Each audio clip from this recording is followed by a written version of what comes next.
warahmatullahi wabarakatuh. Halo sahabat podcast Denta semua, apa kabar? Semoga kalian selalu dalam keadaan sehat, bahagia, dan penuh semangat ya, dimanapun kalian berada. Gimana nih kabarnya pada hari ini? Kayaknya cuaca lagi gak bisa ditebak ya. Kadang hujan, kadang panas, kadang mendung. Tapi kadang mendung doang, tapi gak hujan, tapi panasnya juga mentereng gitu ya.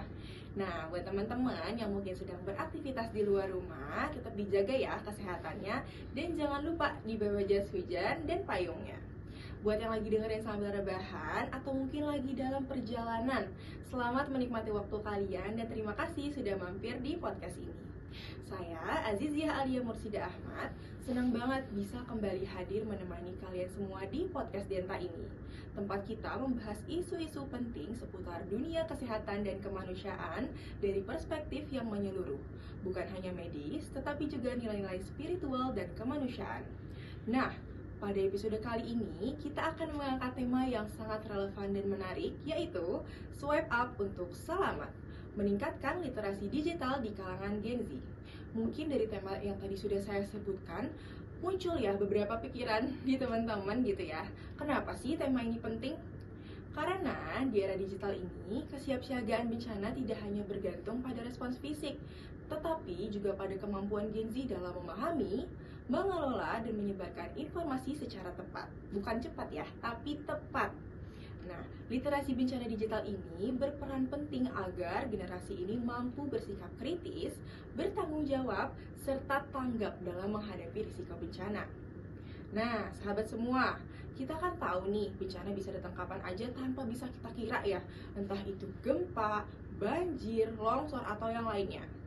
Nah, di zaman digital ini, ternyata Gen Z itu atau teman-teman di rumah ini punya peran besar. Bukan cuma siap secara fisik, tapi juga gimana sih cara kita sebagai Gen Z itu mencari, men-share, dan merespon info tentang bencana. Nah, yang sering kelewat ini justru kesiapsiagaan digital teman-teman. Mulai dari mental, sosial, sampai kemampuan literasi buat bedain mana sih info yang benar dan mana sih info yang hoax. Hari ini kita kedatangan narasumber yang spesial gitu ya pastinya, yang udah nggak asing lagi di kalangan mahasiswa kesehatan. Beliau ini adalah alumni mahasiswa UIN Syarif Hidayatullah Jakarta di Prodi Ilmu Kesehatan gitu ya, di Ilmu Keperawatan maaf.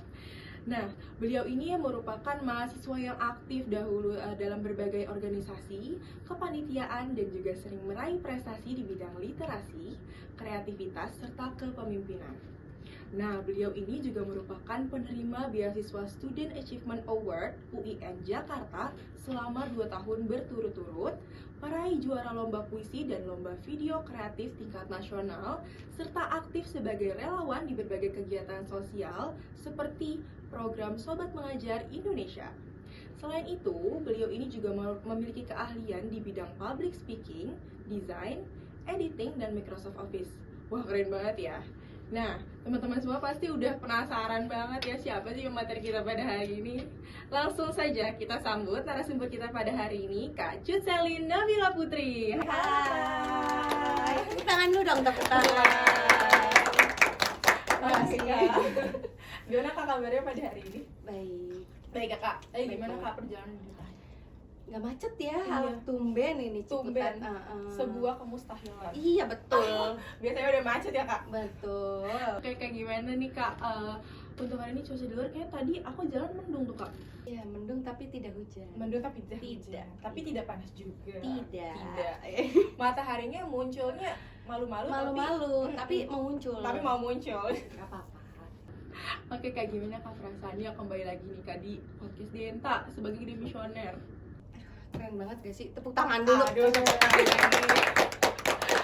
Perasaannya senang banget karena dulu pernah ada di posisi teman-teman semua. Sekarang kembali lagi dan untuk nge-share informasi yang insya Allah tepat dan akurat. Amin, amin. Oke Kak, untuk materi hari ini udah siap belum Kak? Siap teman-teman. Siap guys. Siap. Oke, Kak, boleh nggak sebelum itu aku sebutin dulu kasusnya biar teman-teman di rumah ini bisa ikut merasakan dalam situasi yang nyata. Oke, kita bayangkan guys. Kita bayangkan. Nah, nanti biar teman-teman udah tahu nih respons yang ideal tuh seperti apa gitu ya Kak. Betul, Oke, ya. langsung aja kali Kak sebutin kasusnya. Silakan. Oke, teman-teman semua. Coba sekarang teman-teman di rumah atau yang lagi nonton, yang lagi rebahan gitu, walaupun lagi rebahan tetap aja dibayangin ya, anggap aja itu mimpi. Oke, sahabat podcast semua, sekarang boleh nih dibayangkan teman-teman semua itu lagi ada di dalam sebuah situasi yang nyata. Misalnya terjadi banjir besar di sebuah daerah lingkungan teman-teman. Nah, informasi tentang kondisi itu cepat menyebar di media sosial. Gen Z ini sebagai generasi yang sangat dekat dengan media sosial, seringkali menjadi yang pertama tahu, sekaligus yang paling cepat dalam membagikan kabar. Nah, dalam kondisi ini, literasi bencana digital itu kan menjadi sangat penting ya, supaya informasi yang dibagikan itu akurat, membantu proses evakuasi, serta tidak menambah kepanikan masyarakat. Nah, nanti bersama Kak Selin itu, nanti kita akan bahas ya, upaya atau beberapa pertanyaan penting yang terkait upaya atau faktor-faktor apa aja yang mempengaruhi saat bencana itu terjadi. Boleh kali ya Kak, kita masuk ke pertanyaan pertama? Boleh, masuk. Boleh, masuk. Kamera standby. Oke. Oke, menurut Kak Selly nih Kak, dari kasus yang tadi, contoh kasus yang tadi, apa aja sih Kak faktor yang menyebabkan Gen Z itu cenderung mudah mempercayai informasi atau peringatan palsu gitu Kak, yang tidak tervalidasi saat terjadi bencana? Oke, mungkin faktornya kalau dijabarin panjang ya, takutnya sampai sejam ini guys ya. Iya. Iya, 3 SKS guys. Oke, mungkin yang pertama itu karena kan kita selalu on time banget nih, on time, standby banget di handphone kita. Nah, handphone kita ini guys ada berbagai platform ya, misalnya TikTok, Instagram, Facebook, dan anything ya. Nah, itu kan kita pasti sering banget scroll ya, entah itu mungkin isinya informasi ataupun bukan, yang penting kita scroll dulu. Nah, itu salah satu faktor yang paling utama banget guys, karena kita sekarang sudah bergantung kepada sosial media gitu. Nah, terus yang kedua pastinya kita kalau ada bencana apalagi di sekitar kita nih guys, nah guys apalagi di sekitar kita nih, Ale kan namanya, iya. Di sekitar kita Ale, biasanya tuh kita panik. Nah, kalau kita panik itu cara berpikir kritis kita itu akan menurun gitu. Jadi karena kita panik, akhirnya kita nggak bisa bedain mana yang mungkin harus kita share, mana yang enggak gitu. Jadi kita lebih mengutamakan yang penting gue share dulu lah, bener enggaknya belakangan, yang penting gue share, keluarga gue aman dan sebagainya. Padahal mungkin waspada boleh, tapi panik jangan gitu ya. Catat guys, mungkin di reels guys ya. Gitu. Jadi biasanya karena kita udah sering pakai sosmed, terus kita juga akhirnya panik. Nah, itu akhirnya menimbulkan yang namanya tadi misinformasi atau hoax palsu ya, akhirnya kita percaya dan ya udah itu menjadi lingkaran setan yang aku share ke kamu, kamu share ke teman, dan itu berulang kali dan semakin menyebar dan itu cepat banget nyebarnya. Di forward kali ya Kak, kalau di WA bahasnya diteruskan berkali-kali tuh udah berkali-kali. Padahal tujuan kita tuh baik ya Kak sebenarnya, mau ngasih informasi atau ngasih awareness untuk teman-teman di rumah, tapi malah kita yang jadinya menyebar hoax. Takutnya ternyata nggak benar ya. Biasa kalau banjir itu yang paling sering adalah bahan makanan ya kan, terus bahan makanan nggak habis nih karena banjir, terus korban jiwa gitu ya. Ada yang mungkin baru korbannya segini udah di-share, baru segini udah di-share gitu. Padahal kalau lagi bencana itu kan pasti akan selalu ada update ya guys gitu, dan belum tentu juga omongan dari satu orang ke orang lain itu benar gitu. Kadang kayaknya deh gitu, baru kayaknya gitu. Oke Kak, tadi kan Kakak nyebutin ya Kak, kalau misalnya terjadi di fase-fase awal itu panik gitu ya. Tadi kayak dia takut kehilangan bahan makanan. Pak, insya Allah kan udah nanti adalah yang menyalurkan gitu ya Kak. Nah, fenomena yang kayak tadi Kakak sebutkan tuh yang panic buying ya Kak, kita sebutnya gitu. Pakai bahasa Inggris ya? Pakai bahasa keren. Itu kan sering kali ya Kak terjadi tadi yang di fase awal bencana. Nah, menurut Kak Selin, apa sih penyebab utama perilaku itu dan gimana sih Kak peran informasi digital dalam mempercepat dampaknya? Oke, yang pertama perannya adalah karena pasti kita panik. Namanya juga panik buying ya guys ya. Karena kita panik, akhirnya kita buru-buru beli karena kita cemas, takut mungkin dalam beberapa bulan gak ada bahan makanan gitu, dan akhirnya kelaparan gitu ya. Padahal insya Allah kalau di Indonesia itu bantuannya cepat ya, insya Allah. Jadi paling yang pertama tadi karena rasa cemas gitu. Terus abis itu juga didukung tadi sama informasi digital itu cepet banget gitu. Kadang kita cuma nge-tag video 15 detik kayak guys, makanan di supermarket A udah habis, beras udah habis, gula udah habis, itu orang-orang udah langsung percaya. Apalagi kalau misalnya kita ngefoto rak kosong, pasti kan orang kayak, hah, di sini udah habis nih, gitu. Pas itu kita pernah deh kayaknya pas zaman COVID mungkin Iya. kayak masker atau mungkin Hand kemarin sanitizer. hand sanitizer atau terakhir tuh yang gas Oh melon iya, itu abisnya aja guys udah pada panik emak-emak ya guys ya. Heeh. Itu salah satu yang paling bikin cepet karena kalau misalnya sosmed kita cuma foto rak kosong terus kita forward itu orang-orang udah pada percaya itu tanpa ngecek lagi mungkin belum di restock mungkin juga emang dipindahin raknya kita kan nggak tahu kan. Iya. Gitu.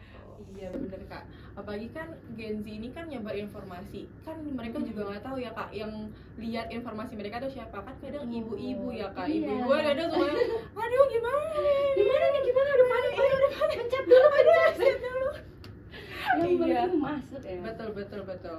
Nah kan tadi udah kita bahas ya Kak, kalau misalnya itu menjadi penyebab utamanya. Nah, menurut Kak Selin juga nih, apa sih respon yang ideal gitu Kak, yang seharusnya ditunjukkan oleh Gen Z? Karena kan sekarang mayoritas kita Gen Z gitu ya sekarang. Update. Iya, yang update dan tidak mau kudet. Betul. Ya, dalam merespons nih Kak, dalam menerima informasi melalui media sosial, gimana sih peran si Gen Z ini? Gen Z itu sebenarnya tipis-tipis ya sama milenial gitu. Karena kan mungkin masih ada nih teman-teman kakak-kakak yang dari tahun 99 ke atas gitu ya. Kadang kalau Gen Z itu biasanya FOMO, ya kan. Kadang-kadang udah share nih gitu atau ada template yang belum tentu mungkin bener atau enggaknya. Yang penting kita posting, yang penting kita menunjukkan kalau kita itu ngerti atau kita itu update ngikutin terus gitu kan. Padahal kalau dalam hal kebencanaan kita mengutamakan yang namanya cek dulu guys, kita verifikasi dulu baru setelah itu nanti kita bisa share lagi gitu. Jangan sampai kalau misalkan nanti kita udah share ternyata salah gitu. Jadi yang pertama adalah kita cek dulu, cross check dulu guys. Jangan foto cuma rak dong udah langsung di share ya Kak. Itu Aduh nanti malu teman-teman, kan Betul. menyebar hoax ya jatuhnya Kak. Betul. Oke. Sampai kita malah jadi salah satu tim penyebar hoax itu guys. Tanpa kita sadari ya Kak. Betul. Oke, nah tadi kan kita udah bahas tentang respons idealnya. Pasti dari respons idealnya itu ada dong Kak tips dan langkah-langkahnya. Nah menurut Kak Selin, apa sih tips atau langkah-langkah yang dapat dilakukan oleh Gen Z ini agar lebih siap, berpikir kritis dan tidak mudah panik dalam menghadapi bencana, khususnya yang dipicu oleh informasi digital? Tips and trick. Tips and trick. Tips and trick. Catat guys. Satu. Ting ada soundnya ya, ada soundnya nanti. Yang pertama pastinya kita cek dulu ke sumber yang resmi guys gitu. Kalau sumber resmi itu biasanya domainnya misalnya .go.id atau mungkin sekarang Instagram juga udah banyak ya kayak BPBD, PPBN itu udah banyak banget gitu. Apalagi sekarang pemerintah juga udah mulai update ya, setiap provinsi itu pasti ada sosmednya. Nah pasti kalau ada bencana mereka juga akan selalu update. Jangankan sekelas pemerintah deh, mungkin kadang-kadang kayak info di bagian wilayah itu misalnya info Ciputat, info Joglo dan lain-lainnya itu biasanya mereka akan turut nge-share dan insya Allah kalau misalnya gitu akan lebih up to date ke kondisi terkininya. Misalnya kondisi banjir, biasanya nanti netizen banyak tuh yang ngasih video-video gitu. Cuma kita harus tetap cross check, jadi jangan cuma cek satu kali tapi berkali-kali guys gitu, supaya valid nih informasinya gitu. Atau mungkin ada kerabat atau saudara kita yang tinggal di sana gitu, kita bisa nanyain langsung gitu. Betul. Iya Kak, sekarang udah banyak banget ya Kak, ada Jakarta Info, banyak Tangsel banget. Info. Jadi udah sangat dimudahkan Kak. Betul. Nah, kalau kita kilas balik nih Kak ke COVID-19 nih, tadi kita udah sempat nyenggol-nyenggol tuh ke COVID-19. Berapa tahun yang lalu ya? Udah 5 tahun yang lalu ya, wah nggak berasa ya Kak. Iya, pas saya masuk itu guys ya. Baru masuk itu makanya. Nah, pada saat pandemi COVID-19 itu kan ada lonjakan kasus dan varian baru ya Kak. Itu kan media sosial menjadi sumber informasi yang utama. Karena balik lagi kita kan waktu itu nggak bisa keluar rumah, lockdown. Kayak tadi masker udah habis, sanitizer udah habis. Kita kan jadinya cuma ngandelin si media sosial ini gitu ya Kak sebagai sumber informasi. Nah, gimana sih Kak peran TikTok dan Instagram dalam menyebarkan informasi yang valid di situasi itu? Oke, kalau perannya tentu tergantung gimana cara kita menggunakannya ya. Kalau misalnya apalagi TikTok, Instagram itu orang dari mana-mana itu bisa ngelihat kita gitu, entah kenal entah enggak pasti mereka bisa lihat konten kita. Perannya itu pertama kalau digunakan ke dalam hal positif itu bisa jadi sumber biar kita waspada gitu. Kita ngebantu terutama teman-teman yang nakes ya, kita bisa ngebantu sesama nakes untuk sama-sama promosi kesehatan gitu ya kan. Kita sama-sama entah pakai masker, cuci tangan, makanan sehat, atau banyak juga tips-tips zaman dulu karena dari tahun yang lalu. Tips-tips saat itu tuh kayak misalnya beberapa tips yang bisa Anda lakukan ketika Anda terkena COVID gitu, atau beberapa tips supaya Anda terhindar dari virus COVID dan sebagainya gitu. Nah, itu perannya besar gitu, tergantung gimana kita cara meng-share-nya dan juga cara kita nontonnya. Kalau kita share, kita harus pastiin apa yang kita share itu tuh udah valid gitu. Kita udah baca penelitian atau mungkin juga dari buku gitu. Jadi ketika kita nyampein tuh udah, oh ini ada sumbernya gitu. Jadi nggak asal cari di Google ketemu gitu, karena kadang-kadang banyak juga guys artikel yang ya udah asal caplok isinya sama gitu, padahal iya belum tentu benar gitu. Nah, jadi perannya itu besar banget, apalagi kalau lewat konten kreatif ya, itu zaman-zaman saat itu guys luar biasa banget teman-teman influencer gitu ya, banyak juga yang share, itu keren sih kalau misalnya kita mempergunakannya dengan sebaiknya. Iya kak, apalagi kan sekarang Gen Z lagi heboh-hebohnya nge-vlog, bikin a day in my life. Nah itu kan bisa berarti ya kak, Gen Z ini bisa ikut berpartisipasi gitu dalam menyebarkan informasi. Tapi ingat lagi harus dari sumber informasi yang akurat. Nah, kalau tadi kita udah bahas tentang gimana peran si TikTok dan Instagram ya kak dalam kondisi darurat kayak tadi tuh kak. Apa aja sih langkah-langkah yang dapat diambil untuk meminimalkan penyebaran disinformasi tentang varian COVID-19 tuh kak, contohnya di kalangan anak muda khususnya Gen Z? Oke. Untuk penyebaran disinformasi itu mungkin susah ya pas itu, karena kita juga mungkin kalau ngecek dulu kelamaan atau mungkin kalau misalnya kita tunda dulu juga takutnya orang-orang nggak tahu gitu kan, banyak lah bimbang-bimbang saat itu gitu. Tapi yang paling pertama balik lagi ke tadi, cross check, tetap harus dicek dulu gitu, walaupun mungkin kita nggak tahu benar atau enggaknya gitu, tapi tetap kita harus cross check dulu. Kesenggol harus cross check dulu. Terus abis itu kita juga biasanya dulu itu ada salah satu laman yang dari pemerintah langsung dulu yang khusus COVID ya kan. Nah itu biasanya kita mengutamakan untuk share informasi dari sana gitu. Terus kalau untuk mencegah disinformasi ya, itu kita juga harus pastiin apa yang kita share itu kira-kira lebih banyak manfaatnya atau kekurangannya gitu. Kira-kira kalau kita share ini akan lebih menimbulkan kepanikan atau justru kewaspadaan gitu. Kadang-kadang kan kita kemakan sama headline gitu, kadang-kadang kita terjebak sama judul gitu. Misalnya suntik COVID-19 itu bikin meninggal atau apa segala macam, kita baru ngomong sepatah atau baru jadi judul aja orang udah ini udah bikin meninggal nih gitu, padahal belum tentu gitu. Jadi kita usahain untuk pakai headline jangan yang menjebak gitu, walaupun mungkin kita butuh viewers ya guys ya, pasti kita butuh engagement gitu, tapi tetap kita tidak boleh menipu dalam hal kebencanaan seperti itu. Kita harus jelasin secara detail. Betul, karena kalau misalnya headline gitu kadang mereka juga jadinya belum lihat videonya udah main duluan ya kak. Apalagi kalau potongan-potongan video tuh kan sering banget ya gitu. Iya. Oke kak, kalau strateginya nih kak, strategi apa sih yang bisa diterapkan untuk memastikan si Gen Z ini memperoleh informasi terkini dan akurat terkait perkembangan si varian COVID-19 itu, nah sekaligus terlindungi dari paparan hoax dan disinformasi itu?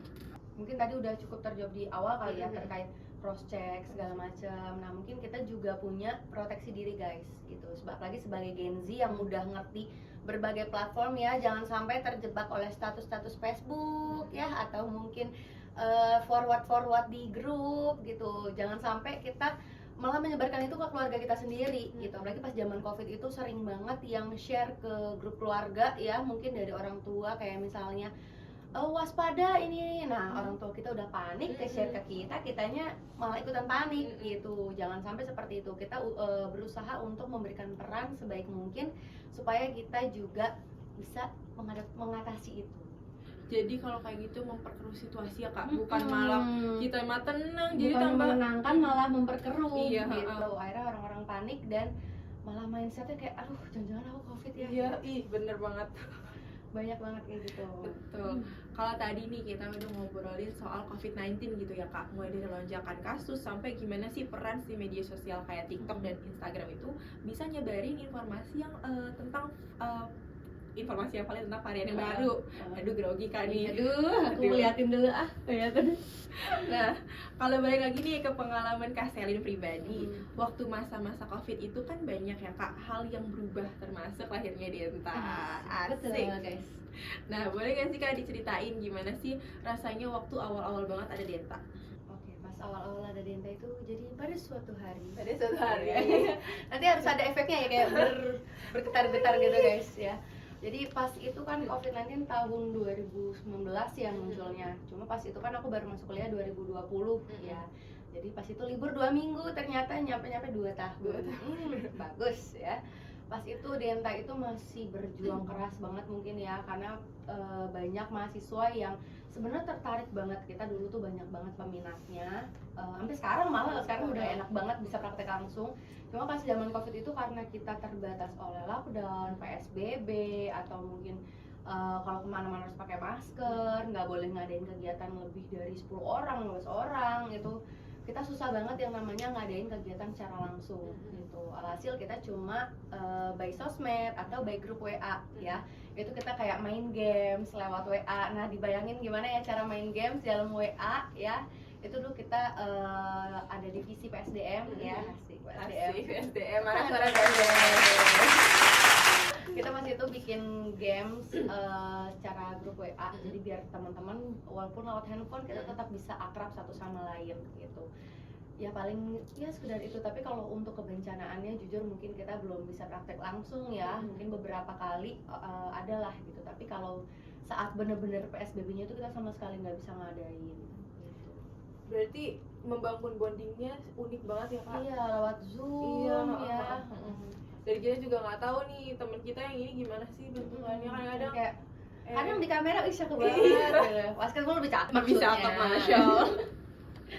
Gitu, Nah, kan tadi udah ya Kak, kalau misalnya dibandingin Kak dari Denta yang dulu sama Denta yang sekarang tuh apa Kak perbedaannya?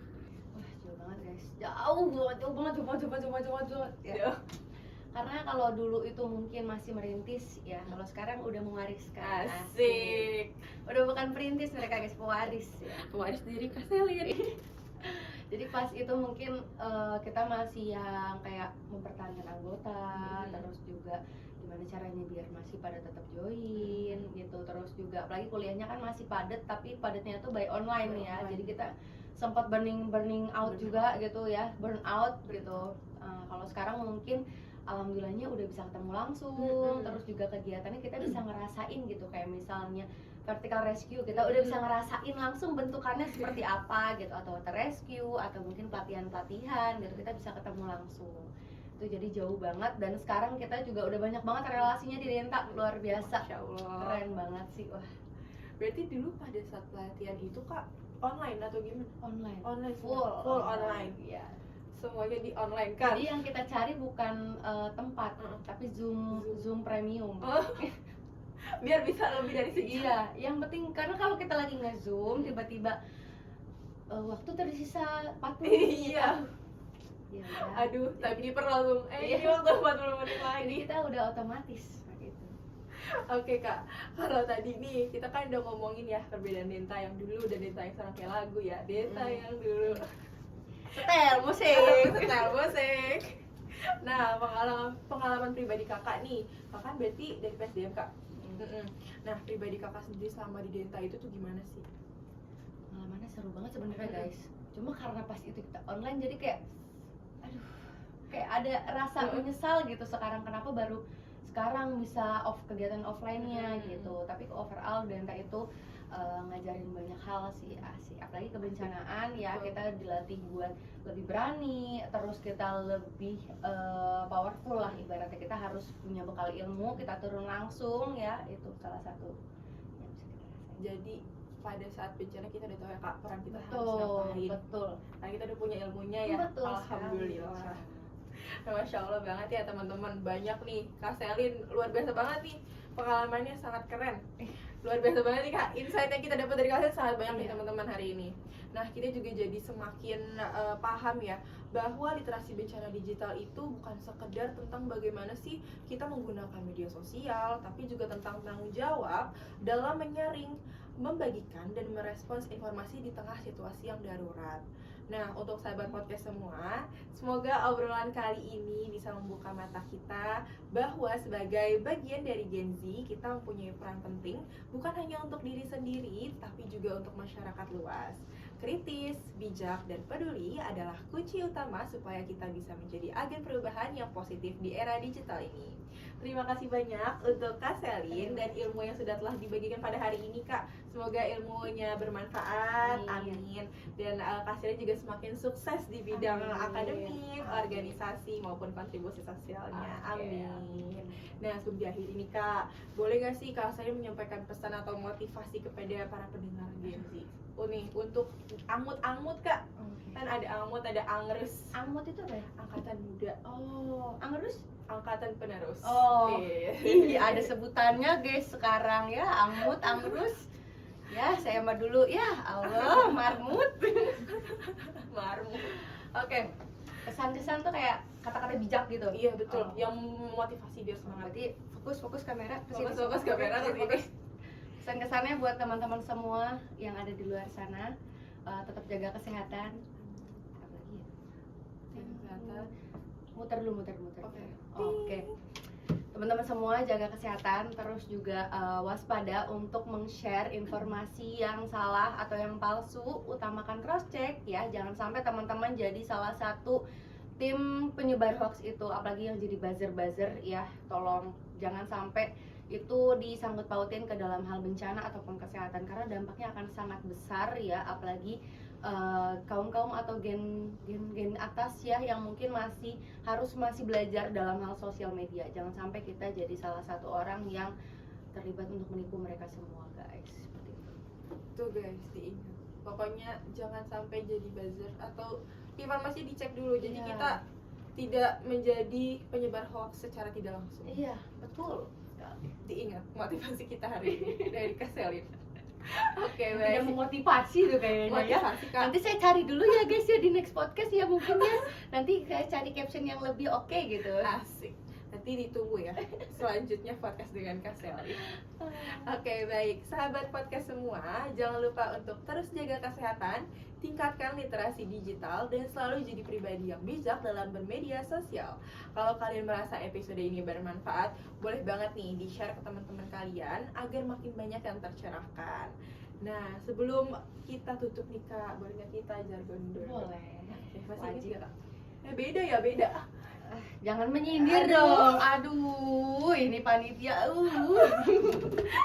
Oke Kak, kita jargon dulu kali ya Kak. Gimana sih kalau boleh tahu jargonnya? Jargonnya gini Kak, kalau sekarang kita nanti Kakak nyebutin nih Denta UIN Jakarta, dan nanti kita jawabnya waspada, sigap, bijaksana. Kita latihan dulu nggak Kak? Sigap, bijaksana. Kebalik. Sigap. Waspada, sigap, bijaksana. Oke. Mau latihan dulu apa kita langsung aja Kak?